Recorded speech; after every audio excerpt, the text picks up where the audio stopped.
চলো দেখে নেবো এই মুহূর্তে তুমি যার কথা ভেবে রিডিংটা দেখছো সে তোমাকে নিয়ে এই মুহূর্তে কি ভাবছে, তার মন, তার মাথায় তোমাকে নিয়ে এই মুহূর্তে কি চলছে, সে তোমাকে নিয়ে কি ভাবছে। দেখো এখানে দেখা যাচ্ছে মনের মধ্যে তো তুমিই রয়েছে, তোমাকেই কিন্তু মনের মধ্যে রেখেছে। ওকে, কি বলছে না, দেখাচ্ছে না, সেটা আলাদা কথা হতে পারে, তার একটু প্রবলেম চলছে লাইফে, তোমার কাছে এসে খুলে কথা বলতে পারছে না, ঠিক আছে, কিন্তু তোমার কাছে কিন্তু আসতে সে চায়।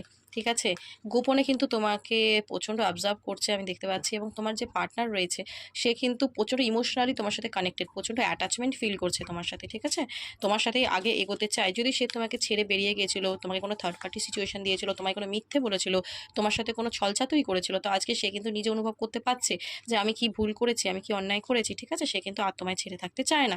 সে কিন্তু যে কোনো তোমাকে কমিটমেন্ট দেবে বা তোমার সাথেই থাকবে সেটা থেকে যে পালিয়ে বাঁচতে চাইতো না, তো এখন কিন্তু সেটা সে চায় না।